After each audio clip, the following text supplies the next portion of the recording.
Insurance act 1938, we were doing insurance act 1938 last day. हम लोग को आज उसी को कंटिन्यू करना है, तो उसमें मैं स्टार्ट कर रहा हूं पेज नंबर 5 से। पेज नंबर 5 में नीचे देखो,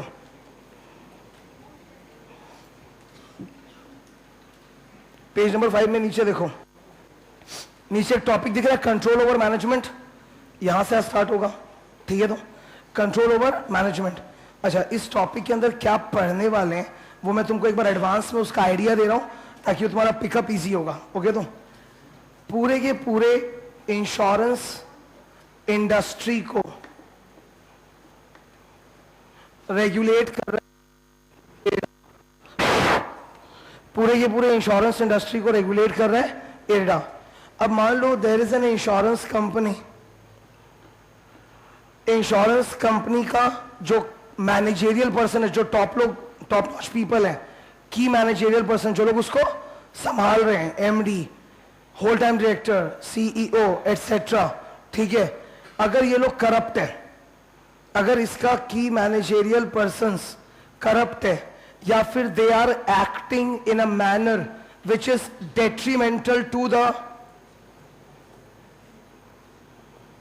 पॉलिसी होल्डर्स, तब कुछ एक्शन तो लेना पड़ेगा। भारत सरकार को इंश्योरेंस कंपनी के शेयर होल्डर्स का चिंता होगा कि पॉलिसी होल्डर्स का, पॉलिसी होल्डर्स का। इंश्योरेंस कंपनी के शेयर होल्डर्स का उनको चिंता नहीं, उनको चिंता किसका है? आम जनता का, पॉलिसी होल्डर्स का। So if the key managerial person of the insurance company is corrupt और he is acting in a manner which is harmful, detrimental to the policy holders, तो एडा पावर रखता है कि उस की मैनेजरियल पर्सन को remove कर दे, उसकी मैनेजर पर्सन को रिमूव कर दे। ये पावर कौन रखता है? इरडा, आईआरडी के पास पावर है। जब रिमूव करने का पावर है तो अपॉइंट करने का भी पावर है। IRDA can appoint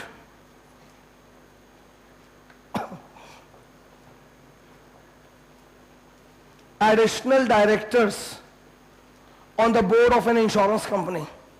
IRDA can appoint additional directors on the board of an insurance company, board of directors. How many additional directors can be appointed by IRDA?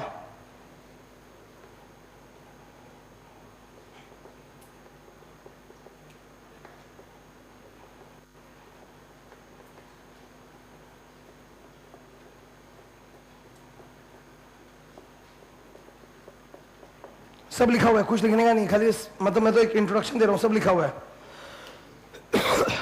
क्या है कि कोई भी टॉपिक तुम जब लॉ में या कोई भी थ्योरी में पढ़ रहा होता है, तो एक बार अगर उस टॉपिक का तुमको बैकग्राउंड इंफॉर्मेशन आइडिया हो जाता है ना, your mind starts working very fast, ठीक है।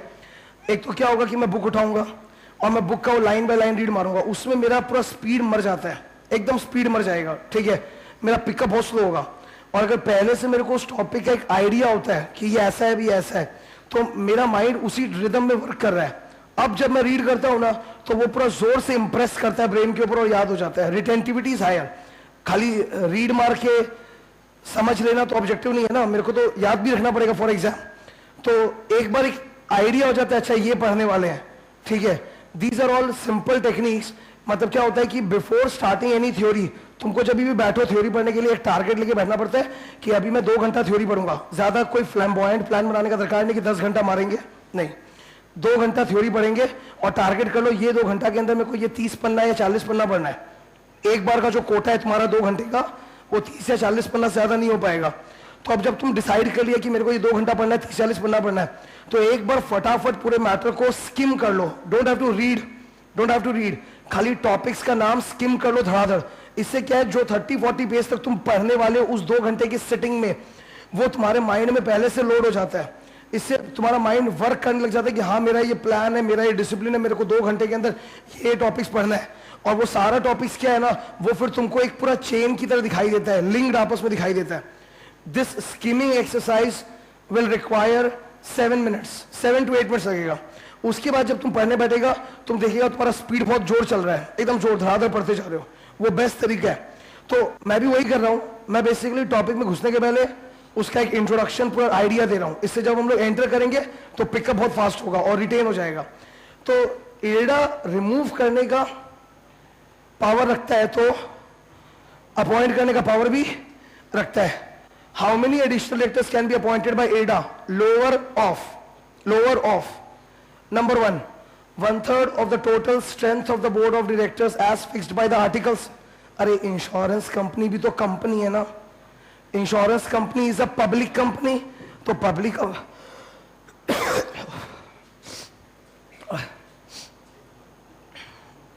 Insurance company is a public company, और अगर पब्लिक कंपनी है तो उसका मेमोरेंडम या आर्टिकल्स होगा कि नहीं होगा? होगा। हर कंपनी के आर्टिकल्स में maximum number of directors fixed होता है, ठीक है। ऐसे कंपनी लॉ हम लोग को सिखाता है, company law section 149 of the companies act 2013, ये हम लोग को सिखाता है कि maximum number of directors in any company can be 15 maximum number of directors in any company can be 15। However shareholders by passing SR special resolution can increase the maximum number of directors। जैसा कि ITC में 18 director है, तो वो लोग SR पास किया था 2014 में और 18 बना लिया उसको। तो किसी भी कंपनी का मैक्सिमम नंबर ऑफ डायरेक्टर्स जो कहां लिखा होता है? आर्टिकल्स। तो 1/3 ऑफ दैट और 5 whichever is lower, ठीक है। अच्छा, ये जो एडिशनल डायरेक्टर इरडा अपॉइंट करेगी कितने साल तक रहेगा? टेनर क्या होगा इस आदमी का? सॉरी 3 साल। इसका टेनर कितना होगा? 3 साल। 3 साल खत्म होने के बाद वापस 3 साल के लिए रीअपॉइंट हो सकता है। ओके, अब सुनो एक बार, वाई विल इरडा रिमूव और appoint someone to secure proper management? इनका मैनेजमेंट पक्का बर्बाद है, करप्टेड है, इसीलिए तो रिमूव कर रहा है मैनेजरियल पर्संस को और अपनी तरफ से एडिशनल डायरेक्टर अपॉइंट कर रहा है सुपरवाइज करने के लिए। देयर इज अ लॉजिक ना। तो ये लोग जब आएंगे किसी भी इंश्योरेंस कंपनी के बोर्ड में, उस वक्त तो बोर्ड ऑफ डायरेक्टर्स ऑलरेडी बहुत सारा रायता कर चुका होगा, गलत काम कर चुका होगा। तो उन गलत कामों के लिए क्या ये लोग रिस्पॉन्सिबल होगा? The directors appointed by IRDA, will they be responsible for all the misdeeds of the previous board? तो इनको तो बस सुपरवाइज करने के लिए भेजा है, इनके ऊपर किसी तरह का लायबिलिटी बिफॉल नहीं करेगा। ओके, नीचे नंबर 5 नंबर 5 नहीं, सॉरी क्या नाम है ये, पेज 5। पेज 5 में प्लीज नीचे देखो, एक बार पेज 5 में नीचे देखो, कंट्रोल ओवर मैनेजमेंट, उस हेडिंग के नीचे क्या लिखा है? Amendment of provision. अमेंडमेंट दिख रहा है क्या? वो अमेंडमेंट मतलब वो वाला अमेंडमेंट नहीं है, वो अमेंडमेंट मतलब लिखो ऑल्टरेशन।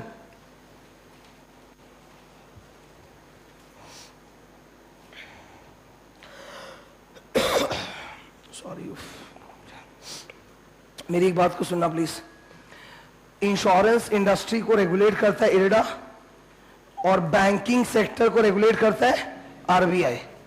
ये दोनों में ना एक कॉमन प्रोविजन है, ये दोनों में कॉमन प्रोविजन है कि कोई भी इंश्योरेंस कंपनी अगर अपने की मैनेजरियल पर्सन जैसे एमडी वेमडी होल टाइम डायरेक्टर वगैरह, इनका टर्म्स ऑफ अपॉइंटमेंट चेंज करेगा, इनका रेम्यूनरेशन चेंज करेगा, इनको हटाएगा, इनको लाएगा, तो इंश्योरेंस कंपनी जब भी अपने मैनेजरियल पर्सन को लाएगी, हटाएगी, चेंज करेगी, रेम्यूनरेशन चेंज करेगी, टर्म्स एंड कंडीशन चेंज करेगी, तो it will take approval of IRDA.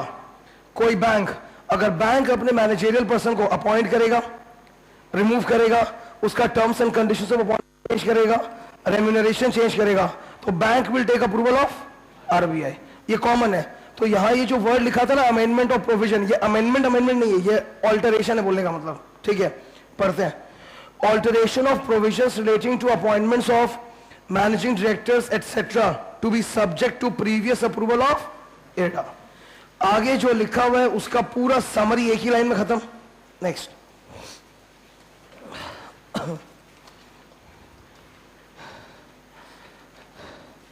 Next page में तुमको सेक्शन 34A दिख रहा है। अब 34A के अंदर वो 3 लाइन लिखा हुआ दिख रहा है ना, वो वही है जो अभी हेडिंग पढ़ के आए, जो अभी पढ़ के वही लिखा है। Section 34A, in the case of an insurer, insurer मतलब insurance company, no appointment, reappointment और termination of appointment of a managing director और होल टाइम डायरेक्टर और अ मैनेजर और CEO shall have effect unless it is made with the previous approval of IRDA। अब यही अगर insurance company नहीं होके bank होता, बैंकिंग कंपनी, तो प्रीवियस अप्रूवल ऑफ आरबीआई। ठीक है, डिट्टो सेम एकदम। Next, power of IRDA to remove managerial persons from office. Now IRDA के पास पावर है कि वो इनके सीनियर मैनेजेरियल पर्संस को रिमूव कर सकता है। There are 3 grounds. नीचे देखो 3 बुलेट मिलेगा, सेक्शन 34B के नीचे देखो 3 बुलेट दिख रहा है क्या? वो 3 बुलेट के बगल में सुनो, ऐसे करो, अरे मतलब, और लिखो ग्राउंड्स।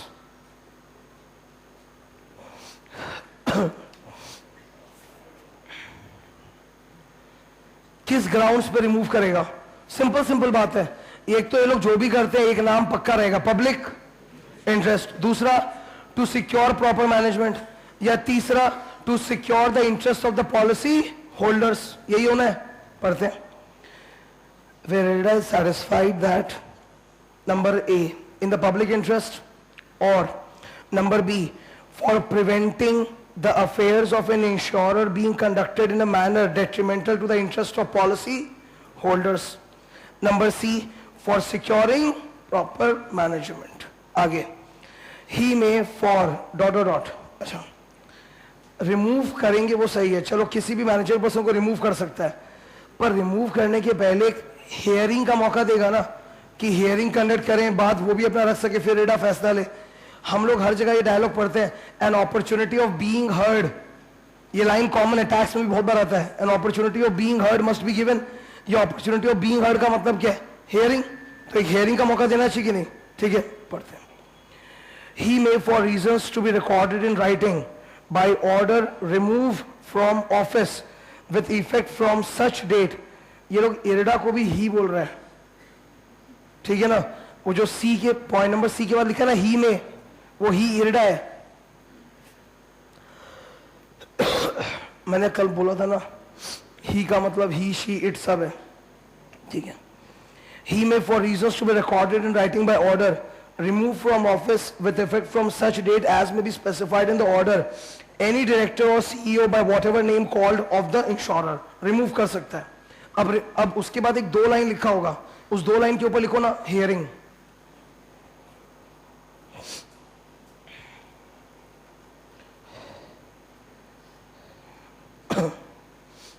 हियरिंग नो, अब वो हियरिंग के बारे में बोला है, बस उसको क्या रीड करूं मैं? उसमें यही बोला है कि एडा हटाने के पहले एक बार अपॉर्चुनिटी ऑफ बीइंग हर्ड देगा, हियरिंग करेगा उस आदमी के साथ, ठीक है।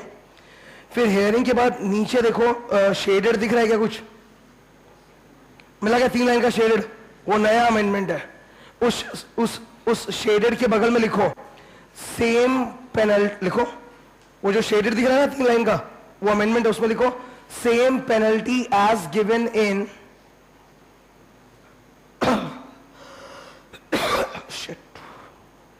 same penalty as given in SEBI Act। मेरी बात को सुनना प्लीज। अपने सिलेबस में तो SEBI Act 1992 भी है। SEBI Act के अंदर दुनिया भर का पेनल्टी का सेक्शंस होता है, जो हम लोग बैठ के पूरा याद भी करते हैं। SEBI Act 1992 के अंदर पेनल्टी का जो सेक्शन है उसका नंबर है 15A, 15B, C, D, E, F, G, H, HA, HB। ये 15A से लेके 15HB तक का जो सेक्शंस है, ये पूरा पेनल्टी का सेक्शन होता है सेबी एक्ट में। तुम पढ़ेगा, तुमको याद आएगा बाद में, ठीक है। इसके अंदर सबसे कॉमन, इसके अंदर ये जो भी रेंज मैंने बोला, इसके अंदर सबसे कॉमन पेनल्टी है 1 lakh rupees per day up to a maximum of 1 crore. 1 lakh common penalty, एकदम सबसे कॉमन पेनल्टी इसमें 1 lakh rupees per day up to a maximum of 1 crore. इसका मतलब बता रहा हूं, उस आदमी ने गलती किया, अब एडा उसको रिमूव कर रही है, रिमूव ही नहीं हो रहा है, अभी भी ऑफिस में जबरदस्ती चिपक के बैठा हुआ है, ठीक है। तो पर डे का फाइन कितना लगेगा? 1 लाख। तो इस आदमी का तो 1 लाख रुपए का मीटर चालू हो गया, हर दिन 1 लाख 1 लाख 1 लाख करके जाते जा रहे हैं, तो ये 1 करोड़ पे जाके रुक जाएगा, उसके आगे नहीं जाएगा, उसके आगे जाने का नौबत ही नहीं आएगा। एडा अगर हटा रही है और जबरदस्ती कोई एक्ट कर रहा है, ये हो नहीं सकता, ठीक है। He will be arrested, he will be detained, उसके बदले कोई और आ जाएगा, तो उसके आगे बात जा भी नहीं पाएगा कभी, ठीक है। क्योंकि 1 करोड़ तक पहुंचने के लिए 100 दिन तक लगातार 1 लाख रुपए का मीटर है ना, तो 1 करोड़ तक पहुंचने के लिए 100 दिन तक लगातार उसको डिफॉल्ट करना पड़ेगा, जहां तक एडा बात को पहुंचने ही नहीं देगा। ठीक है, तो ये पेनल्टी एकदम सेम है। तो मेरे लिए तो फायदा है, फायदा इस सेंस में कि मैं सेबी एक्ट का पेनल्टी तो पूरा याद करता ही हूं, तो वही पेनल्टी यहां पे भी लिखा हुआ है, 1 lakh rupees per day up to maximum of 1 crore. आगे, power of controller to appoint additional directors. Now wait, थोड़ा सा इसमें वो चीज आ गया है जो कल मैंने पढ़ाया था, उसका लिंक है, इससे मैं बताना चाहता हूं, सुन लो। जब हम लोग इंश्योरेंस एक्ट स्टार्ट किए थे लास्ट डे, तो स्टार्ट करते ही जो पहला टॉपिक पढ़ा था वो था controller of insurance. Controller of insurance, ठीक है। जब इरडा देखती है कि किसी इंश्योरेंस कंपनी में एकदम गड़बड़ हो रहा है, it is acting in the detriment of policy holders, not proper management, तो इरडा क्या करता है, इस इंश्योरेंस कंपनी को सुपरसीड, इंश्योरेंस कंपनी को सुपरसीड करता है। सुपरसीड का मतलब क्या होता है? सुपरसीड का मतलब होता है इस इंश्योरेंस कंपनी का जो बोर्ड ऑफ डायरेक्टर्स है ना, उसको पूरा एक साथ हटा देता है।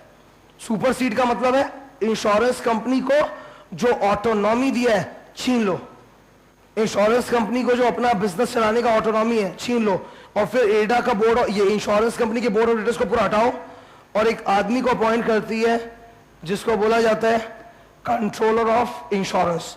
वो फिर इस इंश्योरेंस कंपनी के मैनेजमेंट को संभालता है। तो कंट्रोलर ऑफ इंश्योरेंस अपने हेल्प के लिए एडिशनल डायरेक्टर अपॉइंट कर सकता है कि नहीं?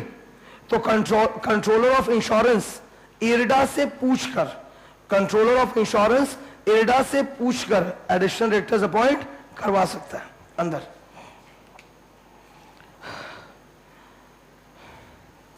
Point number 1, if IRDA is of the opinion that in the public interest or in the interest of insurers or policyholder it is necessary to do so, it may appoint one or more persons to hold office as additional directors, provided that the number of additional directors, वो यही है, number of additional directors वहां पे दिख रहा है लिखा हुआ, 3 directors, 5 directors और 1/3 of the total maximum strength of fixed for the board by the articles of association of the insurance company, जो सेम याद दिया है। ठीक है, इंश्योरेंस कंपनी के आर्टिकल्स में लिखा होगा मैक्सिमम इतना डायरेक्टर्स, उसका 1/3 या 5 जो भी लोअर है उतना एडिशनल डायरेक्टर अपॉइंट हो सकता है। ठीक है, number 2, any person appointed as additional director in pursuance of this section. अब रुको, 2 के अंदर ए और बी दिख रहा है, 2 के अंदर 2 बुलेट है, ए और बी। ए के बगल में लिखो टेन्योर, TENURE, TENURE। यह आदमी कितने साल के लिए ऑफिस होल्ड करेगा? एक बार में 3 साल, फिर वापस से हम लोग रीअपॉइंट कर सकते हैं फॉर 3 साल। और बी के बगल में लिखो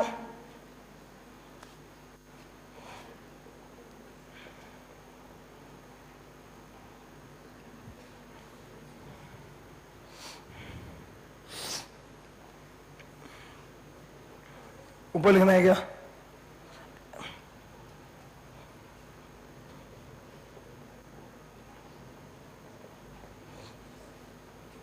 एक्सोनरेटेड। एक्सोनरेटेड मतलब मैंने बोला था ना, आज इसको तो एडा खुद अपॉइंट कर रही है, तो इंश्योरेंस कंपनी में ऑलरेडी जितना घोटाला घपला हो रखा है उसके लिए वो लायबल है क्या? सो इरडा ने महज उसको डायरेक्टर की तरह अपॉइंट किया, that does not make that person ipso facto as responsible as a usual director. एक यूजुअल डायरेक्टर के ऊपर सारा रिस्पॉन्सिबिलिटी लायबिलिटी आ जाता है, इनके ऊपर नहीं आएगा, बिकॉज इनको तो सुपरवाइज करने के लिए बाद में भेजा गया है, तो इनकी बेसिकली कोई गलती भी नहीं है।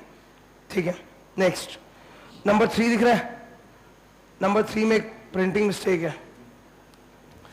नंबर 3 के अंदर एक प्रिंटिंग मिस्टेक है, मैं बता रहा हूं, पहले मेरे को सुन लो एक बार। ठीक है, कंपनी लॉ के अंदर एक सेक्शन होता है 152, कंपनी लॉ में नया वाला एक सेक्शन होता है 152, रोटेशनल डायरेक्टर्स। रोटेशनल डायरेक्टर्स, ठीक है, एक कंपनी के अंदर टोटल कितने रोटेशनल डायरेक्टर्स होंगे? टोटल कितने? 2/3 of total directors minus independent directors, ये होता है। ठीक है, रोटेशनल डायरेक्टर्स। तो रोटेशनल डायरेक्टर्स निकालते वक्त तुमको 2/3 प्रपोर्शन निकालना पड़ता है ना।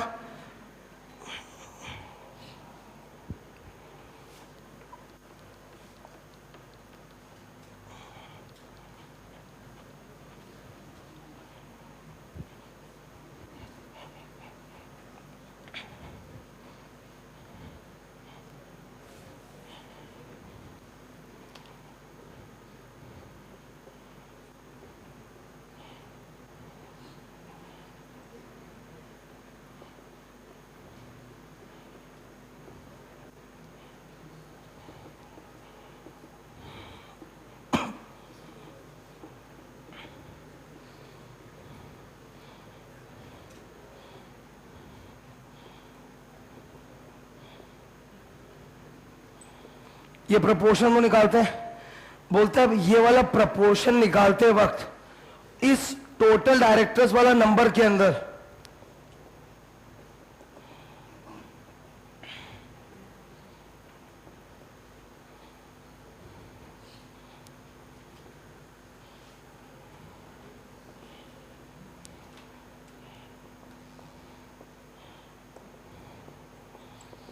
एडा ने जो एडिशनल डायरेक्टर्स अपॉइंट किया है ना, उनको इस टोटल डायरेक्टर्स में इंक्लूड मत करना वाइल कैलकुलेटिंग द प्रपोर्शन। समझ में आ रहा है बात? अंदर पढ़ो नंबर 3। नंबर 3 में एक छोटा सा टाइपिंग मिस्टेक है, मैं बोल दूंगा, सुनते रहना बस। पढ़ो। For the purpose of reckoning any preparation, ये प्रिपरेशन नहीं होगा, प्रपोर्शन होगा।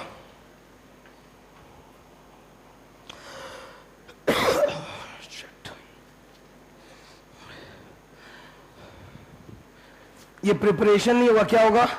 प्रपोर्शन। ठीक है, रेकनिंग मतलब calculating. So for the purpose of calculating any proportion of the total number of directors of the insurer, any additional director appointed under this section shall not be taken into account. Clear एकदम ये? ठीक है, बस यहां तक control over management वाली जो topic थी ना, बोलो क्या करना? बंद बंद।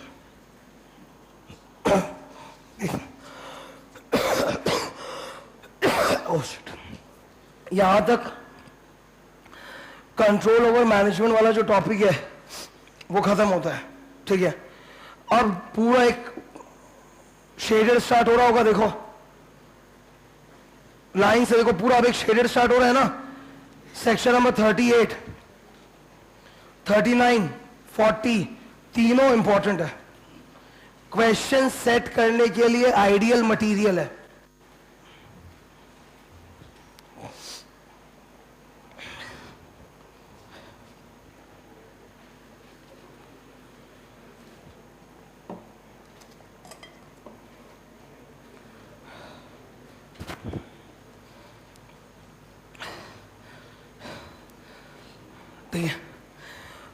ये 3 टॉपिक्स मैं पूरा स्लो एकदम डिस्कस करूंगा, इसके ऊपर मैं थोड़े बहुत डायग्राम्स भी ड्रॉ करूंगा और नोट्स भी लिखाऊंगा, तो कॉपी करने का काम है। ओके, तो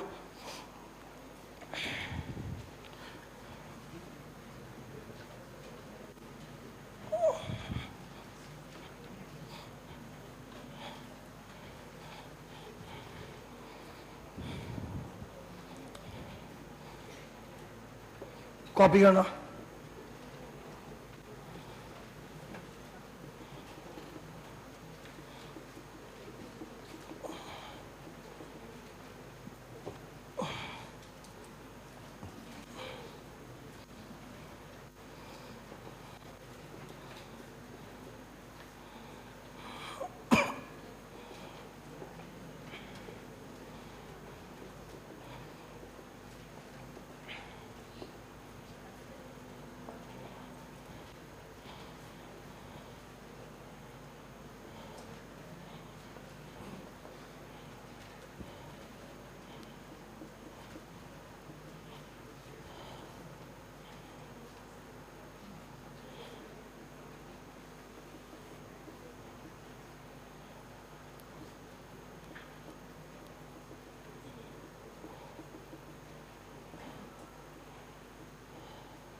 पहले डायग्राम कॉपी करो फिर एक्सप्लेन करता हूँ।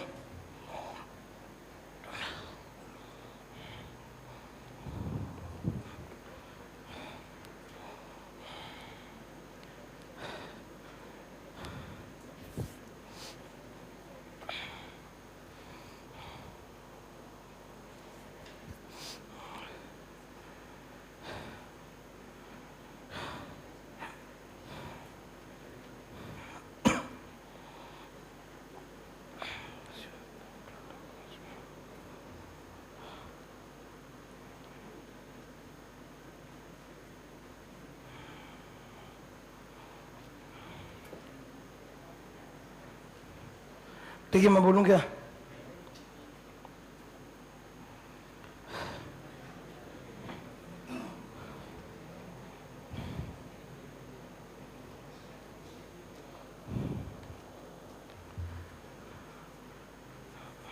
ओके, सुनना प्लीज। अब एक बार वो लिखना लिखना बंद कर दो, ये रहेगा थोड़ी देर बोर्ड पे। सुनो ध्यान से। Section 38, section 38 is about transfer और असाइनमेंट ऑफ पॉलिसी। ये एकदम मतलब क्वेश्चन सेट करने लायक मैटर है। अमेंडमेंट भी आया तो ऐसे ही एकदम हाईलाइटेड हो गया टॉपिक। क्या हो रहा है इसमें, स्टोरी सुनो। There is a policy holder, policy holder, policy holder है तो उसने पॉलिसी पक्का कोई इंश्योरेंस कंपनी से लिया होगा। तो इस आदमी ने भारतीय एक्सा लाइफ इंश्योरेंस से लाइफ इंश्योरेंस पॉलिसी खरीदा है, ठीक है। तो भारतीय एक्सा क्या हो गया, इंश्योरर, और ये आदमी क्या हो गया, पॉलिसी होल्डर। अच्छा, लाइफ इंश्योरेंस पॉलिसीज में आजकल जो बिकता है तुमको मालूम होगा वो उसमें मैच्योरिटी वैल्यू भी रहता है। जैसे जैसे LIC में भी बहुत सारा पॉलिसीज आता है लाइफ इंश्योरेंस का कि तुम हर साल एक मोटा अमाउंट प्रीमियम देते हो, ठीक है। जैसे हर साल तुम 50,000 प्रीमियम दे रहे हैं। अब वो पॉलिसी चलेगा कई साल तक।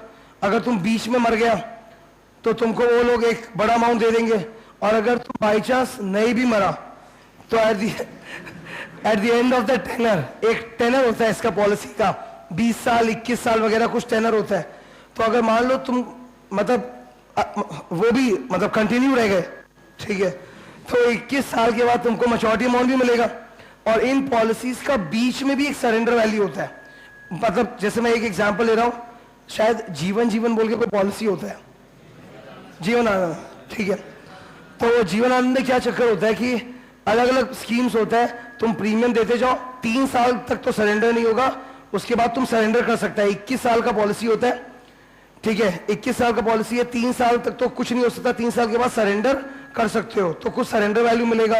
और अगर पूरा 21 साल तक होल्ड करोगे तो मैच्योरिटी वैल्यू मिलेगा।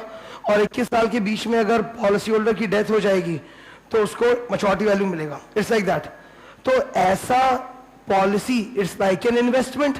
हर साल तुम एक मोटा प्रीमियम का चेक काट के दे रहे, ठीक है, 50,000 लाख रुपया 1.5 लाख रुपया तुम चेक काट के दे रहे प्रीमियम का, तो that's like an investment. 80C में डिडक्शन भी मिलेगा उसका, ठीक है। तो such a life policy is like an asset for this policy holder. अब इस बंदे को लोन चाहिए, गया ये ICICI बैंक के पास कि मेरे को 10 लाख का लोन दे दो। ICICI बोलेगा कि कुछ गिरवी रखो एज कोलैटरल, कुछ तो कोलैटरल गिरवी रखो। तो ये बोला कि मेरे पास लाइफ इंश्योरेंस पॉलिसी है जिसका आज के दिन सरेंडर वैल्यू है 7 लाख रुपया। 2-3 साल बाद हर साल उसका सरेंडर वैल्यू बढ़ते जाएगा, और आपसे तो मैं 10 लाख का लोन ले रहा हूं। ICICI बैंक बोला एकदम सही है, जाओ तुम मेरे को ये लाइफ इंश्योरेंस पॉलिसी कोलैटरल में दे दो, ठीक है। तो अब खाली वो पॉलिसी का पेपर पकड़ा देगा हाथ में तो हो जाएगा क्या? खाली पॉलिसी का पेपर हाथ में पकड़ने से तो होगा नहीं, तो इनको तो एक इंस्ट्रूमेंट बनाना पड़ेगा। इंस्ट्रूमेंट लिखना मत,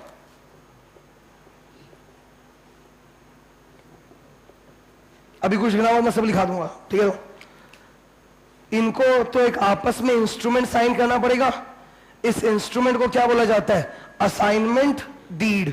असाइनमेंट डीड, इस असाइनमेंट डीड के थ्रू पॉलिसी होल्डर अपना कॉन्ट्रैक्चुअल राइट्स असाइन कर रहा है टू ICICI बैंक, ठीक है। अब इसको लेके थोड़ा सा ज्ञान है। ज्ञान क्या है? सबसे पहले what do you mean by assignment? What do you mean by assignment? जैसे सुनो ध्यान से, हम लोग दोनों के बीच में कॉन्ट्रैक्ट है, ठीक है। जस्ट लेट्स से कि you are enrolled for my classes, so हम लोग दोनों के बीच में कॉन्ट्रैक्ट है।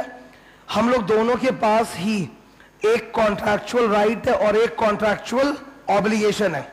जैसे मेरा कॉन्ट्रैक्चुअल राइट है कि मुझको पैसा मिलेगा तुमसे, वो मेरा राइट है, और मेरा कॉन्ट्रैक्चुअल ऑब्लिगेशन है कि मुझको सर्विस रेंडर करना पड़ेगा। अब जो मेरे लिए राइट है वो तुम्हारे लिए ऑब्लिगेशन, जो मेरे लिए ऑब्लिगेशन वो तुम्हारे लिए राइट। तुम्हारे लिए कॉन्ट्रैक्चुअल राइट क्या है? सर्विसेज का मिलना, और तुम्हारे लिए कॉन्ट्रैक्चुअल ऑब्लिगेशन क्या है? मनी का पेमेंट करना। ओके, तो हर कॉन्ट्रैक्ट में जो पार्टीज टू द कॉन्ट्रैक्ट होते हैं उनके ऊपर कुछ कॉन्ट्रैक्चुअल राइट्स होता है और कुछ कॉन्ट्रैक्चुअल ऑब्लिगेशन होता है। Contractual obligations cannot be assigned, contractual obligations cannot be assigned, contractual rights can be assigned।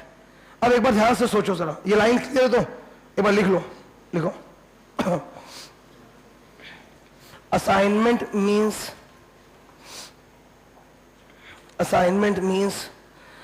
transfer of contractual rights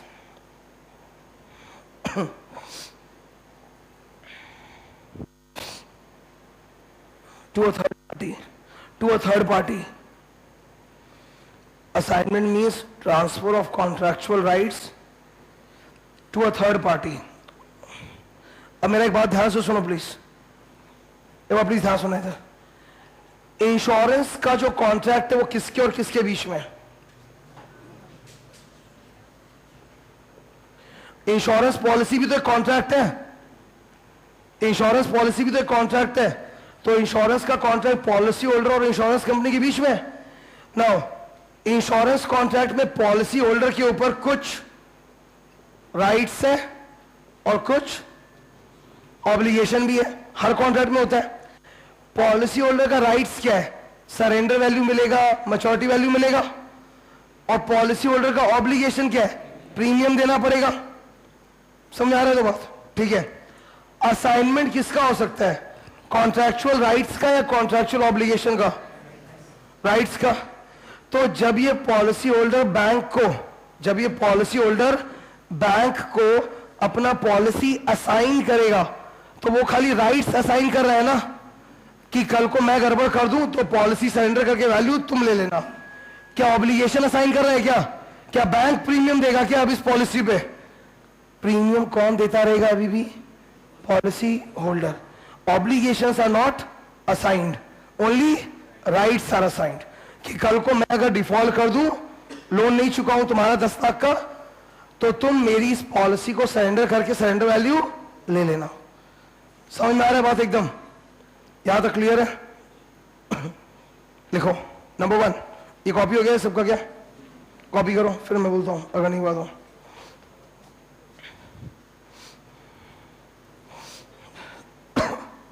मैंने डायग्राम में कुछ चेंजेस किया, वो भी कॉपी कर लो।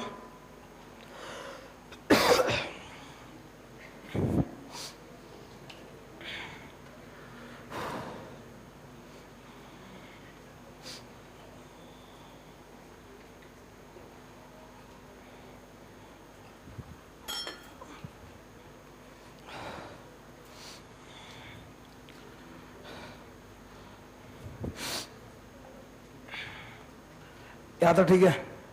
ये क्या कर रहे हैं? मैं बोलूं 1 2 3 4 कर क्या? लिखो नंबर 1,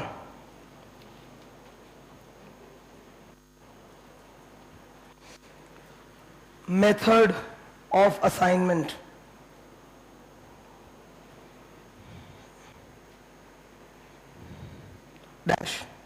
डैश नीचे मैं 2 बोलूंगा, A B. A endorsement on the policy, endorsement on the policy. और नीचे लिखो B, assignment deed. Assignment deed, ठीक है। तो असाइनमेंट करने का तरीका क्या है? या तो पॉलिसी के ऊपर इंडोर्स कर दो, लिख दो अगर पॉसिबल है तो, नहीं तो assignment deed. Most likely it will be assignment deed, a separate instrument of assignment. जब तुम सेक्शन पढ़ेगा ना तो सेक्शन में असाइनमेंट डीड नहीं लिखा है, सेक्शन में लिखा हुआ मिलेगा इंस्ट्रूमेंट ऑफ असाइनमेंट। ये बोलने का तरीका होता है। ओके नाउ खाली ये लोग आपस में इस तरह से असाइनमेंट कर लेंगे तो हो जाएगा क्या कि इसको बताना पड़ेगा? इसको तो बताना पड़ेगा ना। बिना इसको बताए ये असाइनमेंट इफेक्टिव हो सकता है क्या? इंश्योरेंस कंपनी को तुम नहीं बताया, एक दिन अचानक से क्या होता है, ये डिफॉल्ट करता है, आईसीआईसीआई बैंक इस इंश्योरेंस कंपनी के पास चला जाता है सरेंडर वैल्यू मांगने, तो इंश्योरेंस कंपनी क्या बोलेगा, तुम कौन, मैं तुमको क्यों दूंगा, पॉलिसी होल्डर को दूंगा। तो इसको बताए बिना कोई भी असाइनमेंट वैलिड है क्या? तो वो तो होना ही चाहिए। Number 2, policy holder shall inform the insurance company, policyholder shall inform the insurance company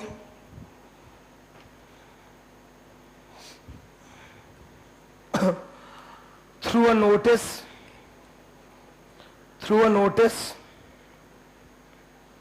along with instrument of assignment,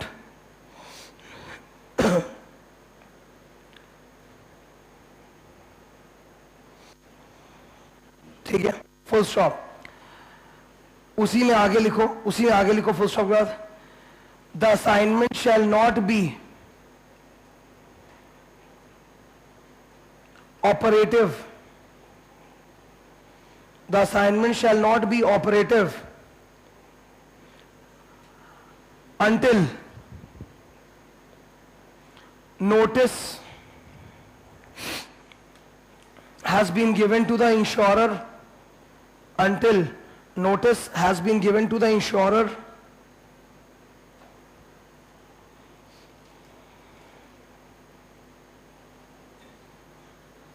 and bank shall have no right to claim, bank shall have no right to claim surrender value oblique maturity amount, surrender value oblique maturity amount from the insurer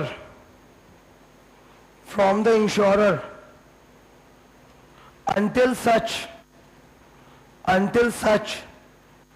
assignment has been registered by the insurer, until such assignment has been registered by the insurer, full stop। सुनो, तो जब तक तुम लोग ये assignment को insurance company के पास register नहीं कराओगे तब तक बैंक कोई क्लेम नहीं कर पाएगा, ये असाइनमेंट इनऑपरेटिव होगा। तो इसको बताना बहुत जरूरी है। ये सेकेंड पॉइंट इंपॉर्टेंट था। Second point is a very important condition जिसके बिना पूरा असाइनमेंट इनवैलिड। क्वेश्चन सेट होता है तो 2 पे ही होता है, ठीक है। मैं इसको लिखा इस तरह हूं बिकॉज यहां पर जो लैंग्वेज दिया है ना असाइनमेंट को लेकर वो थोड़ा सा सेक्शन का लैंग्वेज है, तो बेयर एक्ट टाइप का लैंग्वेज है, पिकअप करने में एकदम जान निकल जाएगा। और ऐसे लिखा हुआ है ना तो तुम सिंपल 1 2 3 4 करके लिखा है, तुमको तुम इजीली ग्रास्प हो रहा है, बस इसीलिए लिखा रहा हूं। अब आगे सुनो, मैं जो 2-3 पॉइंट लिखाने वाला हूं उसके बारे में बता रहा हूं। अगर इंश्योरेंस कंपनी को लगता है कि ये जो असाइनमेंट का काम हो रहा है ना ये बोनाफाइड इंटेंशन में नहीं है, मैलाफाइड इंटेंशन से हो रहा है, ठीक है, तो इंश्योरेंस कंपनी मना कर सकती है, रिफ्यूज कर सकती है कि मैं ये असाइनमेंट को वैलिड नहीं मानता, ठीक है। अगर इन्होंने रिफ्यूज किया है तो they must inform policy holder. जैसे पॉलिसी होल्डर तो अपना असाइनमेंट का कॉपी जमा करके आ गया, अब इंश्योरेंस कंपनी रिफ्यूज करना चाहती है तो इंश्योरेंस कंपनी 30 दिन के अंदर बता देगी इसको कि मैं रिफ्यूज कर रहा हूं तुम्हारा assignment.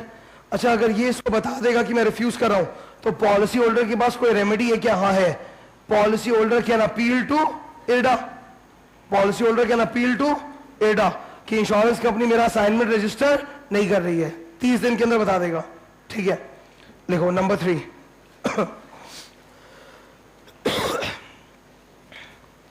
refusal by insurance company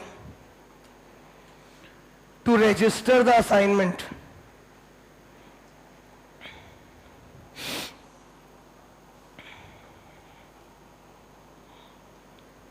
dash refer point number 2, 3 and 4 in the notes. ठीक है, तो ये मैं डिक्टेट नहीं कर रहा हूं, ये लिखा हुआ है, ये सिंपल लैंग्वेज में, नोट्स में आओ. Point number 2,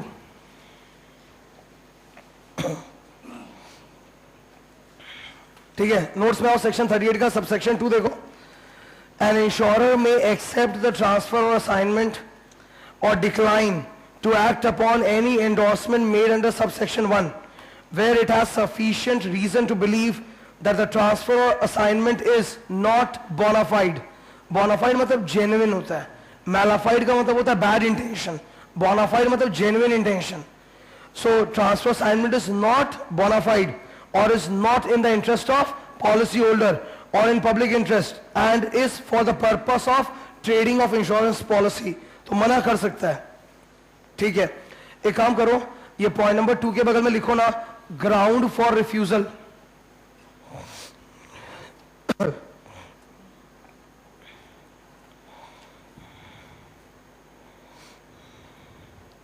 number 3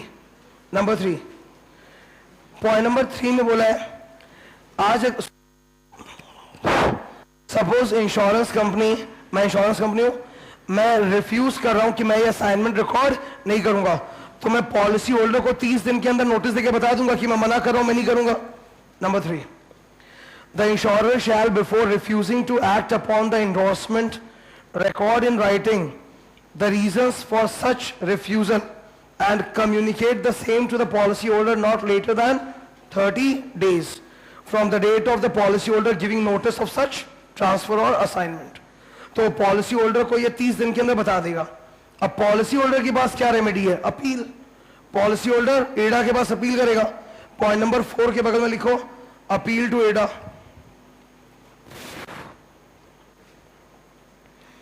point number 4 के बगल में लिखो, अपील टू एडा.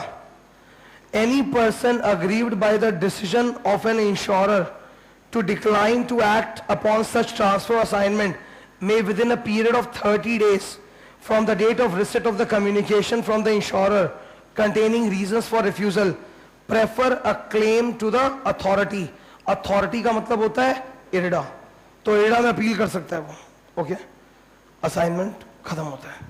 ठीक है, असाइनमेंट टॉपिक में तुम बिल्कुल वैसे पढ़ना जैसे मैंने पढ़ाया. कॉपी खोलोगे, ये डायग्राम दिखेगा, डायग्राम देखिए समझ में आ जाएगा पूरा स्टोरी बैकग्राउंड. फिर मैंने 2 बुलेट लिखाया होगा, 1 2 वो पढ़ा, फिर 3 नंबर बुलेट में यहां पर आके 3 पॉइंट्स देखना है. ठीक है, एकदम क्लियर. असाइनमेंट 4 मार्क्स तक का क्वेश्चन आ सकता है, राइट लो में 4 मार्क्स तक का क्वेश्चन आता है, तो तुम्हारे पास काफी सामान है लिखने के लिए. ठीक है, नेक्स्ट सेक्शन 39 नॉमिनेशन. सेक्शन 39 मिला नीचे, नॉमिनेशन. नॉमिनेशन के ऊपर पहले भी क्वेश्चन आ चुका है और अभी भी आने का चांसेस है, अमेंडमेंट है इसमें. अच्छा, नॉमिनेशन के अंदर बहुत सारा पॉइंट लिखा है. Most of the points are very simple, पढ़ते ही मतलब तुम एकदम ग्रास्प कर लेगा, कोई दिक्कत नहीं आएगा. खाली एक पॉइंट है जो मतलब स्टार लेवल का है. नंबर 4 को अंदर देखो, 4 नंबर पॉइंट स्टार. नॉमिनेशन के अंदर देखो 6 बुलेट्स होगा, तो 4th बुलेट को स्टार दे दो. 4th बुलेट को स्टार दे दो. बाकी सारा पॉइंट्स एकदम नॉर्मल है. नॉमिनेशन से लेकर तुम क्या समझता है, मैं अंदर रीड नहीं कराऊंगा, अंदर सब कुछ नॉर्मल लिखा है. खाली मैं 4th नंबर पॉइंट है जो पूरा डिटेल में बताऊंगा, बाकी सब नॉर्मल है, बता रहा हूं, सुन लो. जैसे सोचो, the simple thing is you have taken a life insurance policy, you will appoint a nominee. आजकल हर चीज में नॉमिनी अपॉइंट होता है. बैंक अकाउंट खुलेगा नॉमिनी, पीएफ खोलोगे नॉमिनी. तुम जैसे मतलब क्वालिफाई करोगे, you join any company, join करते कंपनी को जो शुरू का 2-3 दिन इंडक्शन होता है ना, उसमें वो लोग तुम्हारा एक सैलरी अकाउंट खुलवाएंगे किसी बैंक में जो उनका रेगुलर बैंक है, और पीएफ अकाउंट वाला खुलवाएंगे. अभी तुम्हारे शायद पीएफ अकाउंट नहीं होगा, ठीक है, तो एक पीएफ अकाउंट खुलवाएंगे तो दोनों में तुमको अपना नॉमिनी का नाम लिखना पड़ता है, ठीक है। तो नॉमिनी का नाम एक लाइफ इंश्योरेंस पॉलिसी होल्डर कब दे सकता है? Either at the time of taking policy और at any time before the maturity. Maturity के पहले कभी भी तुम अपना नॉमिनी अपॉइंट कर सकते हो, ठीक है, कोई प्रॉब्लम नहीं, you can appoint your nominee. Can a minor be appointed as nominee? Yes, but minor के बिहाफ में जो पैसा है वो कोई गार्जियन कलेक्ट करेगा। जैसे माइनर को तुम नॉमिनी बना सकते हैं, पर माइनर को अगर नॉमिनी बना रहे तो साथ में गार्जियन भी रखना पड़ेगा, ताकि पैसा माइनर के हाथ में नहीं गार्जियन के हाथ में जाए। ओके, ये सिंपल बात है। फर्स्ट पॉइंट दिख रहा है ना वहां पे? फर्स्ट पॉइंट में 2 पैराग्राफ है, ठीक है। फर्स्ट पैराग्राफ, फर्स्ट पॉइंट के अंदर 2 पैराग्राफ है। पहले पैराग्राफ के लेफ्ट साइड में लिखो timing of nomination, timing of nomination.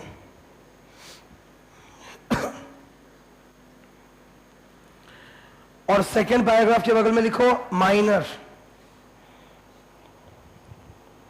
Second paragraph के बगल में 1 के अंदर ही सेकेंड पैराग्राफ है ना, उसमें लिख दो माइनर, ठीक है।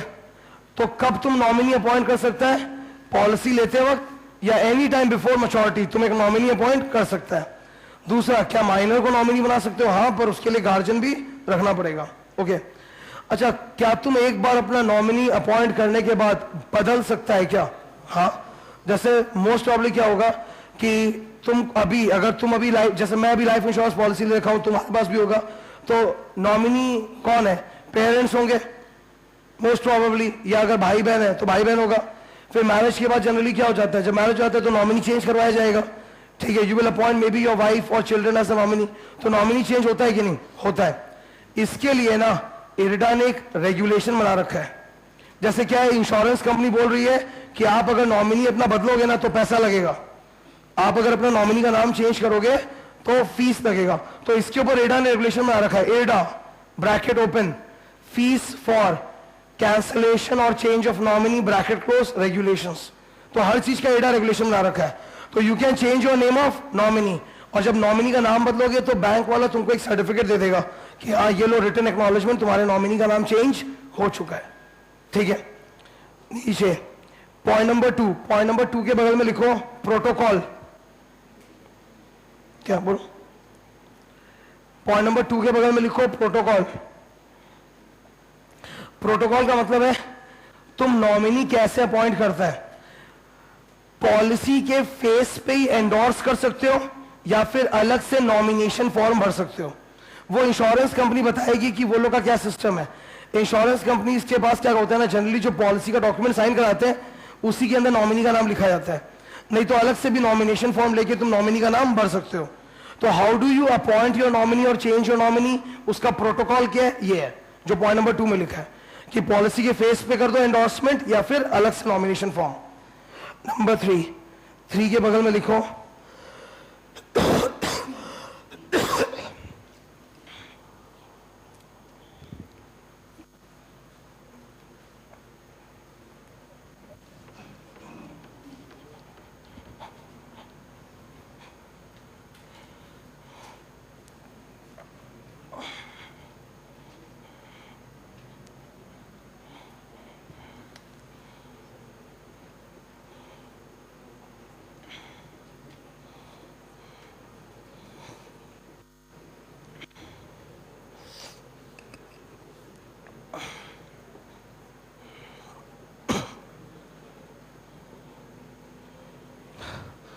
पॉइंट नंबर 3 के बगल में लिखना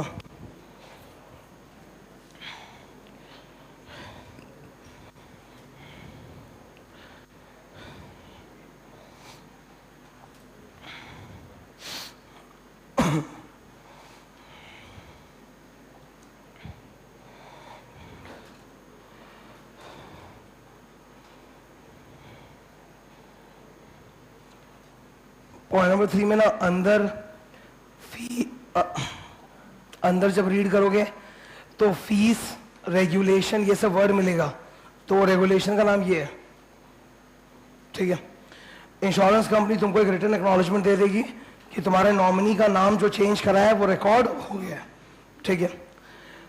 now finally point number 4 is important. 4 क्या है सुनो, थोड़ी देर पहले एक असाइनमेंट का डायग्राम बनाया था, थोड़ी देर पहले एक असाइनमेंट का नाम का डायग्राम बनाया था। एक पॉलिसी होल्डर है, आईसीआईसीआई बैंक से जाके लोन ले रहा है और उसने अपना पॉलिसी आईसीआईसीआई को असाइन कर दिया। अब ध्यान सुनो, any assignment of the life insurance policy automatically cancels nomination. फिर से, मैं सपोज एक पॉलिसी होल्डर हूं, मैंने आईसीआईसीआई बैंक से लोन लिया, तो लोन लिया है तो मैंने अपना लाइफ इंश्योरेंस पॉलिसी आईसीआईसीआई के नाम पे साइन कर दिया। अब तुम खुद ही सोचो, कल को मैं अगर लोन चुकाए बिना मर जाऊं तो पॉलिसी पे जो मैच्योरिटी वैल्यू है वो किसको मिलेगा, नॉमिनी को कि आईसीआईसीआई? आईसीआईसीआई को। तो एनी असाइनमेंट कैंसल्स नॉमिनेशन। ये इंपॉर्टेंट है, इस पे केस स्टडी बन सकता है। इसका पहला line highlight, point number 4, a transfer or assignment of policy made in accordance with section 38 shall automatically cancel a nomination। ठीक है। अब इसमें प्रोवाइडेड डाला हुआ है, नीचे दिख रहा है प्रोवाइडेड दैट। सुनो, ये जितने भी प्रोवाइडेड दैट होते हैं इसको हम लोग क्या बोलते हैं, प्रोविजो। प्रोविजो का मतलब होता है एक्सेप्शन। प्रोविजो का मतलब होता है एक्सेप्शन, कि ऊपर जो लिखा है ना उस बात का एक्सेप्शन। तो एक्सेप्शन क्या है सुनो,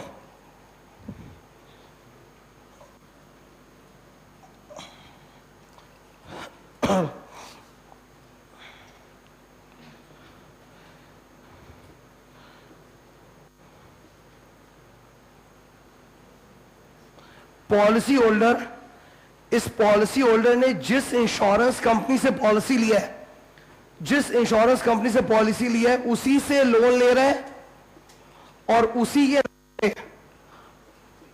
पॉलिसी असाइन कर रहा है। ध्यान से देखो, हो क्या रहा है बेसिकली, जैसे I am a policy holder, मैंने एलआईसी का पॉलिसी लिया, तो मैं एलआईसी को ही, एलआईसी से ही लोन ले रहा हूं, मैं एलआईसी से ही लोन ले रहा हूं अगेंस्ट माय पॉलिसी। तो मेरा पॉलिसी किसके नाम पे है, इंश्योरेंस कंपनी के नाम पे असाइन हुआ है। इस केस में नॉमिनेशन कैंसिल नहीं होता, लेकिन हाँ नॉमिनी का राइट्स तो अफेक्टेड होगा। राइट्स अफेक्टेड इस तरह से होगा कि जैसे पॉलिसी का वैल्यू बहुत ज्यादा है और लोन बहुत कम है, तो अगर कल को मैं लोन चुकाने में डिफॉल्ट करूं तो जो भी मैच्योरिटी वैल्यू या सरेंडर वैल्यू होगा उसमें से पहला हक मिलेगा इंश्योरेंस कंपनी को और बैलेंस हक जाएगा मेरे नॉमिनी को। ठीक है। तो अगर तुम खुद इंश्योरेंस कंपनी से ही लोन ले रहे हैं, इंश्योरेंस कंपनी से ही लोन ले रहे हैं अपना पॉलिसी असाइन करके, तो तुम्हारा नॉमिनेशन कैंसिल नहीं होता। पढ़ो, provided that the assignment of a policy to the insurer, underline insurer, वहां लिखा हुआ है ना, पढ़ो, provided that the assignment of a policy to the insurer who bears the risk on the policy at the time of the assignment, मतलब वही वाला insurer जिससे तुमने पॉलिसी लिया है उसी से लोन ले रहे हो अपना पॉलिसी असाइन करके, in consideration of a loan granted by that insurer on the security of the policy within its surrender value or its reassignment on repayment of the loan shall not cancel a nomination, shall not cancel a nomination, underline, but shall affect the rights of the nominee। Nomination cancel तो नहीं होगा but nominee का rights affected होगा, in the sense कि इस policy के surrender value पे पहला अधिकार होगा इंश्योरेंस कंपनी का, क्योंकि लोन दे रखा है उसके अगेंस्ट, और बैलेंस किसको जाएगा, नॉमिनी। ठीक है, ये क्लियर एकदम। सिर्फ पॉइंट 4 के ऊपर एक केस स्टडी बन सकता है, मैं तुम बता रहा हूं। इंश्योरेंस एक्ट में ना माइनर के ऊपर बन चुका क्वेश्चन, माइनर को नॉमिनी अपॉइंट कर सकते हैं, इसके ऊपर 2 बार क्वेश्चन आ चुका। माइनर को तुम नॉमिनी बना सकते हैं, इस पे 2 बार क्वेश्चन आ चुका, तो फिर उसके आने का चांस नहीं है। पर ये वाला जो पॉइंट है ये इंपॉर्टेंट है, इस पे आ सकता है। ठीक है, नंबर 5 और 6 था एकदम इजी है। 5, 6 में क्या लिखा है सुनो, ये हम लोग जानते हैं। अगर नॉमिनी पॉलिसी होल्डर के पहले ही मर गया तो हो सकता है ना, नॉमिनी पॉलिसी होल्डर के पहले मर गया। सपोज मैंने अपनी ग्रैंड मदर को बना रखा है नॉमिनी, ज्यादा चांसेस क्या है, मतलब ठीक है। सो उस केस में क्या होगा कि अगर नॉमिनी का डेथ पॉलिसी होल्डर के पहले हो जाए तो फिर नॉमिनी चेंज करेंगे, या फिर मैच्योरिटी में पॉलिसी होल्डर खुद अपना पैसा रिकवर ले लेगा। और अगर पॉलिसी होल्डर पहले मर गया तो डेफिनेटली नॉमिनी के पास जाएगा। ठीक है, नेक्स्ट लास्ट नीचे सेक्शन 40। नेक्स्ट टॉपिक देखो नीचे सेक्शन नंबर 40। हाँ, दोनों साथ में मरे हैं, ये तो टेंशन का बात है। Generally there is a succession system. जब क्या होता है ना कि वो पर्सन भी मर गया और उसका जिसके नाम पे नॉमिनी था वो भी मर गया, तो फिर एक सक्सेशन सर्टिफिकेट बनाया जाता है जिसमें यह देखा जाता है कि अब उस आदमी के पूरे प्रॉपर्टी पे उसका नेक्स्ट जो रिलेटिव है, किन एंड किथ है, जो भी नेक्स्ट है उसके नाम पे जाएगा। अब तुम बोलेगा वो अवतार है, तब तो बात और है, लेकिन उसका नियरेस्ट कोई ना कोई किथ एंड किन तो हो गई, ऐसे तो अपने आप वो निकला नहीं है ना। Number 7 section number 40। अच्छा सुनना प्लीज, जब हम लोग सेक्शन नंबर 40 का हेडिंग पढ़ते हैं ना तो कंफ्यूजन होता है, खाली हेडिंग पर confusion. Prohibition of payment by way of commission और अदरवाइज फॉर प्रोक्योरिंग बिजनेस। ये तो पढ़ के गड़बड़ लग रहा है, बिकॉज हर इंश्योरेंस कंपनी जो है इंश्योरेंस एजेंट का इस्तेमाल करती है for selling the business, for procuring business. तो कैसे मना कर रहा है? मना नहीं कर रहा है, इसके अंदर एक्चुअली लिखा हुआ है कि insurance company except insurance agent, insurance broker, किसी और से बिजनेस प्रोक्योर नहीं कर सकता, वैसे लिखा है। ठीक है, अब अंदर रीड करना। अंदर first point, no person shall, यहां पर्सन के ऊपर लिखो इंश्योरेंस कंपनी।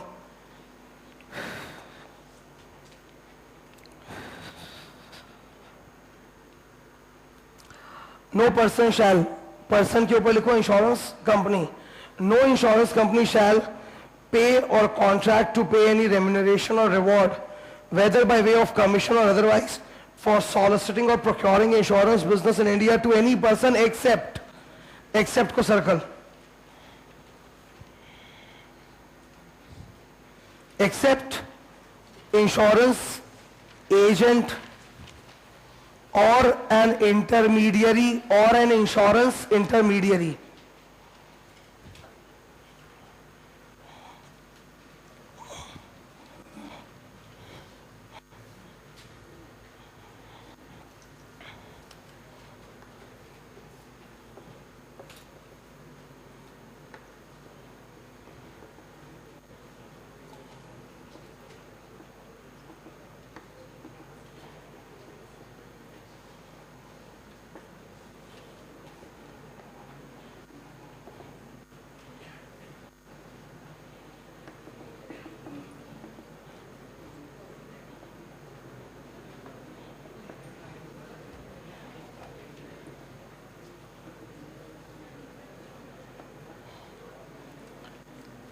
बोर्ड पर 3 नाम लिखा है, insurance agent, corporate insurance agent and insurance broker.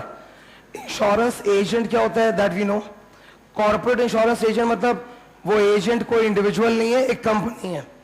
Agent कोई इंडिविजुअल नहीं है, कंपनी है। फिर एक नया नाम आ गया इंश्योरेंस ब्रोकर।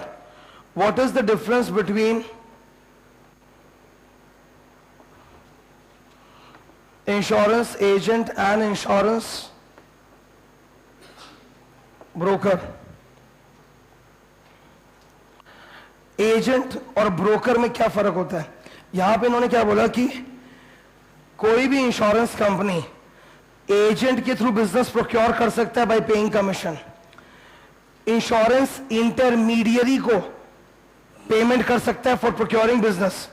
तो एजेंट तो एक इंटरमीडियरी होता है, इसके अलावा और कौन इंटरमीडियरी होता है? कोई एग्जांपल? हाँ है एग्जांपल, इंश्योरेंस ब्रोकर, ये भी तो एक इंश्योरेंस इंटरमीडियरी है। ठीक है, अब ये जितने भी इंश्योरेंस एजेंट हैं या इंश्योरेंस ब्रोकर्स हैं, इनको इरडा से लाइसेंस देना पड़ता है, they can not be unlicensed. ठीक है, इरडा जानती है कि अल्टीमेटली ये जो पूरा बिजनेस है ये ट्रस्ट का बिजनेस है, और यहां पर ना सेल्समैन का इस्तेमाल होता है, ये लोग सेल्समैन ही तो है। इंश्योरेंस पॉलिसीज बेचते हैं अपने कनेक्शन के थ्रू, प्रोस्पेक्टिव क्लाइंट से बात करते हैं, उसको प्रोडक्ट का पॉलिसी का बेनिफिट्स बताते हैं और उनको वो प्रोडक्ट बेचते हैं। एजेंट्स का यही काम है और ये पूरा भरोसे का बिजनेस है। ये हम लोग पढ़ते जरूर है कि policybazaar.com पे जाके देख लो, बट वो लोग जल्दी से उसको फॉलो नहीं करते, बिकॉज लोगों को टेंशन रहता है कि मैं पॉलिसी खरीद तो लूंगा, क्लेम कैसे निकलेगा। तो वो लोग जनरली चाहते हैं कि कोई बीच में एक एजेंट टाइप का आदमी रहे, ताकि कल को प्रीमियम भी उसके थ्रू वो लोग पॉलिसी ले लें और कोई क्लेम का सेटल, कोई प्रॉब्लम हो तो भी उसी का हेल्प लेके क्लेम अपना निकलवा लें। सो ये बिजनेस भरोसे का है। So these people, agent and broker, they have to be honest. तो एडा इनको कंट्रोल तभी तो कर पाएगी जब ये लोग लाइसेंस्ड हो। अनलाइसेंस्ड एजेंट या अनलाइसेंस्ड ब्रोकर को कंट्रोल करेगा क्या एडा? नहीं। तो इनके लाइसेंसिंग के ऊपर एडा ने रेगुलेशंस बना रखा है। नाउ इस सेक्शन में मेरे को बोला कि इंश्योरेंस कंपनी केवल इनके सहायता से बिजनेस प्रोक्योर कर सकता है और इनको कमीशन दे सकता है, और कोई नहीं। सही बात है एकदम, ताकि जिनके सहायता से इंश्योरेंस कंपनी बिजनेस प्राप्त कर रहा है उनको इरडा कंट्रोल कर सके, रेगुलेट कर सके। Now my point is, what is the difference between the term agent and a broker?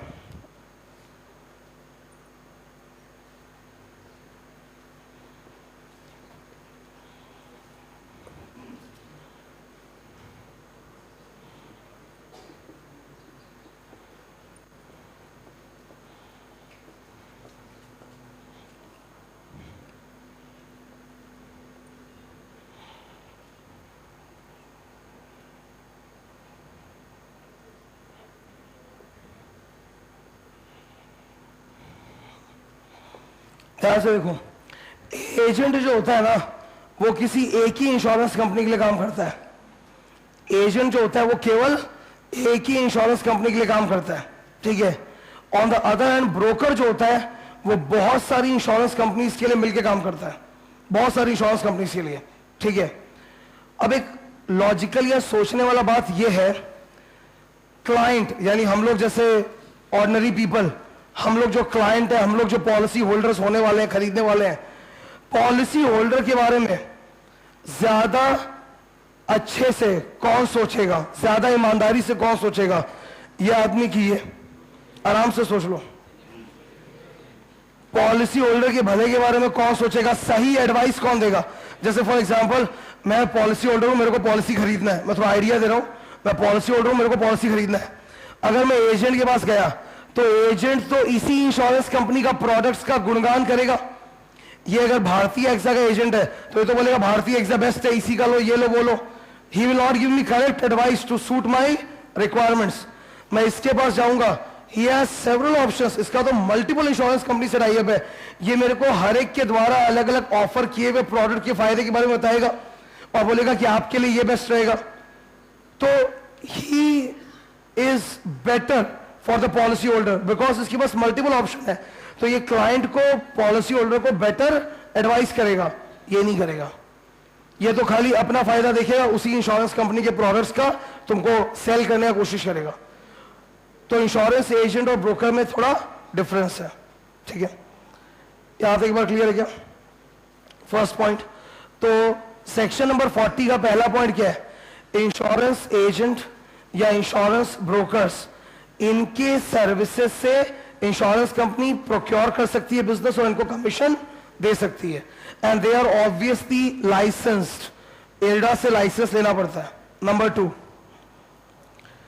No insurance agent और इंटरमीडियरी और insurance intermediary shall receive or contract to receive commission ... except in accordance with the regulations. Point number 2 में देखो फिर से regulations word आ गया। तो ये जो पूरा का पूरा रेगुलेशंस दिख रहा है ना, इस रेगुलेशन में सब चीज बताया हुआ है। लाइसेंस क्या होगा, कमीशन का रेट कितना होना चाहिए, कमीशन का भी स्केल होगा ना, नहीं तो इसमें बदमाशी हो सकता है। आजकल इसमें सुपर बदमाशी है। मैं तुमको एग्जांपल दे रहा हूं, चलो जनरल इंश्योरेंस का एक बार एग्जांपल लेते हैं। तुम कार खरीदने गया, ठीक है, कार का इंश्योरेंस तुमको मालूम है कंपल्सरी है, इंश्योरेंस का डॉक्यूमेंट रखना ही पड़ेगा गाड़ी में। नाउ जिस शोरूम से गाड़ी लोगे या जिस सर्विस सेंटर में जाओगे उनके यहाँ 2-3 आदमी रहेगा, कोई बोलेगा इस कंपनी का इंश्योरेंस ले लो, कोई बोलेगा इसका, कोई बोलेगा इसका, अलग अलग ये लोग एडवाइस करेंगे। तुम नोटिस करेगा वो आदमी बड़ा स्मार्टली तुमको मनूवर करेगा, वो दिखाएगा ऐसा कि जैसे वो तुम्हारे भले के बारे में सोच रहा है। वो तुमको बोलेगा देखिए ये 3-4 ऑप्शन है, आप रिलायंस का ले सकते हो, भारतीय एक्सा का ले सकते हो, बजाज अलायंस का ले सकते हो, इसका उसका 3-4 नाम फेंकेगा, फिर बोलेगा लेकिन आपके लिए मैं बोल रहा हूं खाली पर्सनली आपको कि सबसे बेटर ये वाला है, ये वाला है, बिकॉज उस पे उसको ज्यादा कमीशन मिलेगा। कोई भी इंश्योरेंस कंपनी, खासकर जो नई नई इंश्योरेंस कंपनीज है, वो लोग अपना बिजनेस प्रमोट करने के लिए एजेंट लोग को अति ज्यादा कमीशन दे सकते हैं। तो एजेंट अब देखो जिस आदमी का ये एजेंट वाला धंधा है वो तो उसी इंश्योरेंस कंपनी का माल पहले बेचेगा जो ज्यादा कमीशन दे। ब्रोकर को तुम सोच लो ना, ये ईमानदारी का पट्टा लेके थोड़ा घूम रहा है, 4 इंश्योरेंस कंपनी से जो इसको ज्यादा कमीशन देगा उसी का माल पुश करेगा सिस्टम के अंदर। तो इनका कमीशन का जो रेट है that is also regulated by एडा। तो एडा ने उस पर भी रेगुलेशन बना रखा है हर चीज पे। तुम एडा की वेबसाइट पे जाएगा ना ada.gov, तो उसमें इस साइड में, ये लेफ्ट साइड में तुम देखोगे बहुत सारा पॉइंट्स है, उसी में से एक पॉइंट आएगा एक्ट्स रूल्स वगैरह। जब उसमें जाके रेगुलेशन में क्लिक करोगे there are like hundreds of regulations framed by IRDA on each and everything, ठीक है। और इनमें अमेंडमेंट आते रहते हैं। रेगुलेशंस में अमेंडमेंट आने के लिए तो पार्लियामेंट में पास होने का जरूरत नहीं है ना, वो तो खाली एडा एक ऑफिशियल गैजेट में नोटिफिकेशन लाएगा, हो गया amendment. So there are lot of regulations on this. Provided that, point number 2 के अंदर एक प्रोवाइडेड दैट है। उस प्रोवाइडेड दैट में लिखा है कि जब एरडा एजेंट का कमीशन का रेंज बता रही होगी ना, तो IRDA will definitely consider the nature of the policy, क्योंकि अलग अलग टाइप का पॉलिसी होता है, life insurance, car insurance, this that. It will consider the tenor of the policy, कितने साल का पॉलिसी है, and then it will specify the range of commission, ठीक है। ये कंप्लीट होता है 38, 39, 40। इस पे क्वेश्चन का बॉक्स भी है, बॉक्स देखो प्लीज। ये बॉक्स जो है ये नॉमिनी के ऊपर होगा।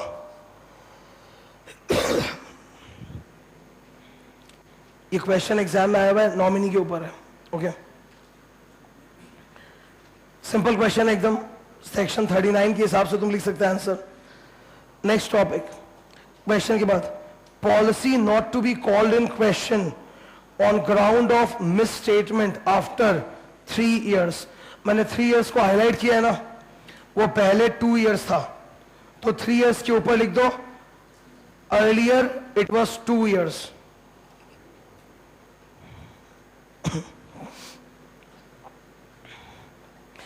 ये वाला जो टॉपिक है ना, जो अभी मैं डिस्कस कर रहा हूं, policy not to be called into question, section 45, इस पे एग्जाम में क्वेश्चन आ चुका है। नीचे क्वेश्चन का बॉक्स, एक क्वेश्चन दिख रहा है क्या?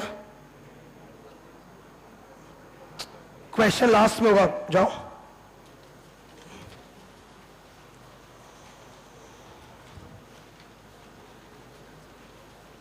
पेज नंबर 13 में दिख रहा है ना ऊपर, न्यू क्वेश्चन 1 मिल गया तो ठीक है। अब वापस पीछे आ जाओ।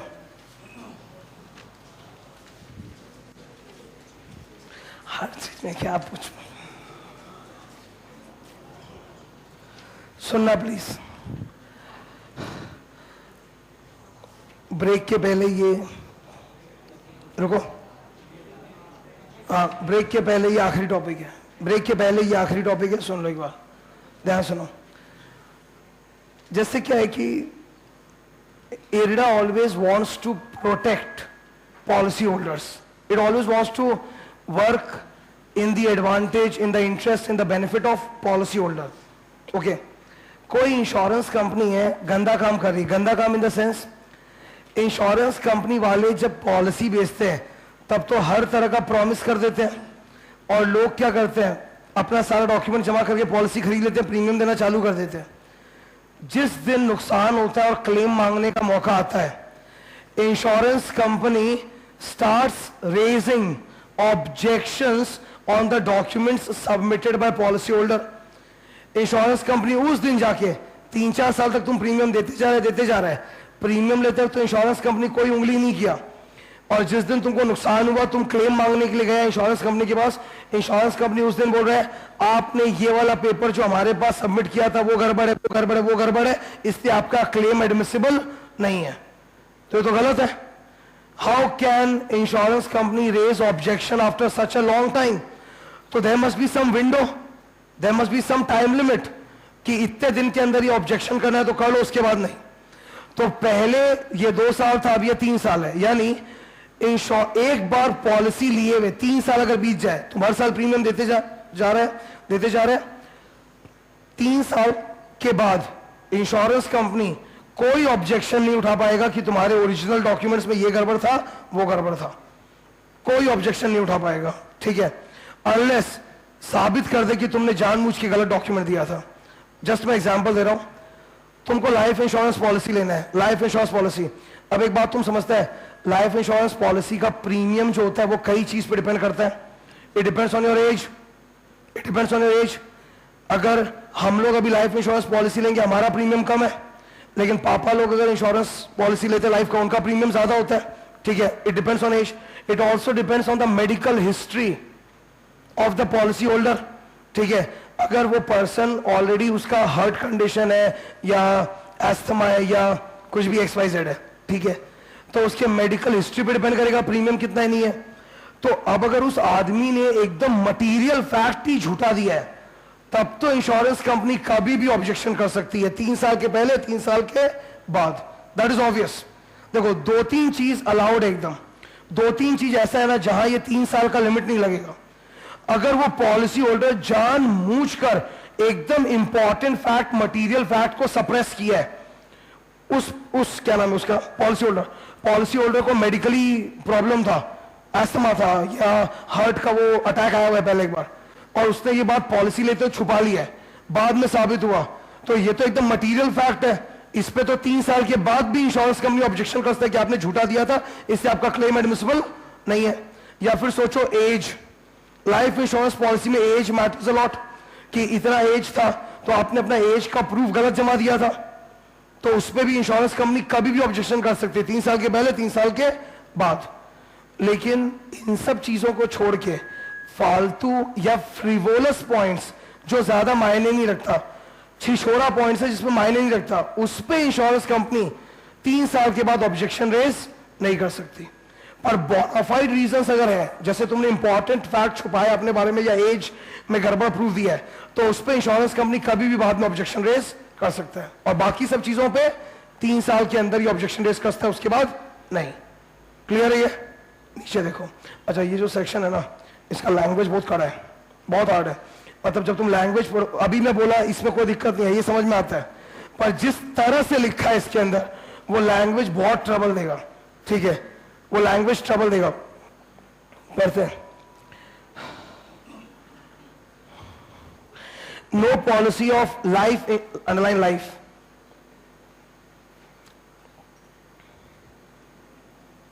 मेडिक्लेम का तो बात ही नहीं हो रहा, वो तो 1-1 साल का होता है। मेडिक्लेम तो अपने हर साल प्रीमियम देते हैं ना, अलग अलग होता है। लाइफ इंश्योरेंस पॉलिसी कंटिन्यूअस चलता है, एक single. No policy of life insurance after the expiry of 3 years from the date on which it was effected be called in question. ये जो लिखा है ना, बी कॉल्ड इन क्वेश्चन, इसका मतलब है ऑब्जेक्शन उठाना उस पर, ठीक है। तो इंश्योरेंस कंपनी 3 साल के बाद उस पर कोई ऑब्जेक्शन रेज नहीं कर पाएगी। On the ground, number A, that the statement made in the proposal or in any report or a medical officer or referee or friend of the insured or in any other document leading to the issue of the policy was inaccurate or false. Number A के बगल में लिखो insignificant,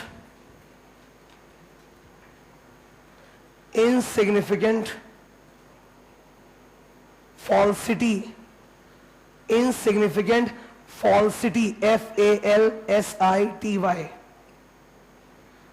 of information। मतलब छोटा छोटा फालतू information में अगर गड़बड़ है तो उस पे 3 साल के बाद इंश्योरेंस कंपनी ऑब्जेक्शन रेज नहीं कर सकता, ठीक है। लेकिन अगर मटेरियल इंफॉर्मेशन है तो रेज कर सकता है। Number B, unless the insurer shows that such statement was on a material matter or suppressed fact। which it was material to disclose, and that it was fraudulently made by the policyholder, and that the policyholder knew at the time of making it that the statement was false or that it suppressed facts which it was material to disclose.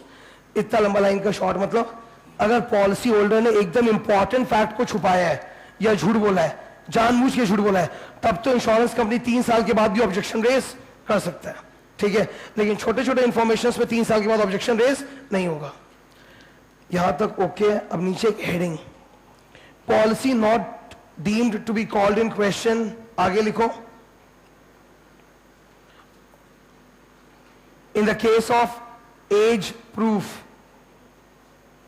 in the case of age proof, इस ये वाला language थोड़ा सा बस dirty है, इसका language मैं समझा रहा हूं, सुनो। ये लोग सिंपल बोलना ये चाहते हैं कि अगर एज प्रूफ को लेके गड़बड़ है ना, एज प्रूफ क्या होता है, ये वोटर कार्ड, आधार कार्ड, पैन नंबर में ये होता है क्या, पैन नंबर, ड्राइविंग लाइसेंस, ये सब एज प्रूफ है, ठीक है। एज, ये लोग बोलना चाहते हैं कि एज प्रूफ में अगर गड़बड़ है ना लाइफ इंश्योरेंस पॉलिसी केस में, तो उस पे तो इंश्योरेंस कंपनी कभी भी ऑब्जेक्शन रेज कर सकती, कभी भी, 3 साल के अंदर, 3 साल के बाद। ये लोग बोलना ऐसा चाहते हैं, लेकिन इनके बोलने का टोन क्या है, सुनो। बोलने का टोन एकदम साइंटिफिक करके बोला, वो इस तरह से। ऊपर क्या लिखा है, ऊपर वाला जो सेक्शन 45 था, हेडिंग था, policy can not be questioned after 3 years। तो ये लोग बोल रहे हैं कि अगर एज प्रूफ पे उंगली कर रहे हैं ना, तो it will not be regarded that the policy has been called in question, मतलब उसको माना ही नहीं जाएगा कि वो सेक्शन 45 का केस है, यानी तुम उस पे 3 साल का कोई लिमिट नहीं है, तुम कभी भी कॉल कर सकते हो। You can any time create an objection on the age proof, वो अलाउड है। बोलना ये चाहता है, ये लोग बोलना चाहता है कि एज प्रूफ को लेकर अगर गड़बड़ है ना, तब तो 3 साल के बाद भी ऑब्जेक्शन हो सकता है उस पर। Insurer can raise an objection, और उसको लिखने का स्टाइल इस तरह से है कि अगर एज प्रूफ को लेकर ऑब्जेक्शन कर रहे हैं ना, तो it is not a case of section 45, वहां पे policy shall not be deemed to be called in question, मतलब उस पे सेक्शन 45 का 3 साल का लिमिट नहीं लगेगा। ये बोलने का स्टाइल है, ठीक है। अब उसके बाद एक बार बस सुनो, उसके बाद देखो एक हेडिंग चालू हो रहा है नीचे, acquisition of the undertaking of insurance in certain cases मिला, वो पूरा कैंसिल किया हुआ है, हट गया। पेज नंबर 10, पेज नंबर 10 में जाके एक टॉपिक स्टार्ट हो रहा है, licensing of surveyor's and loss assessors मिला। ये सिंपल टॉपिक है, चांस थोड़ा कम है का, बट सिंपल है। यहां से मैं ब्रेक के बाद कंटिन्यू करूंगा और फिर इसको खत्म करके नेक्स्ट चीज।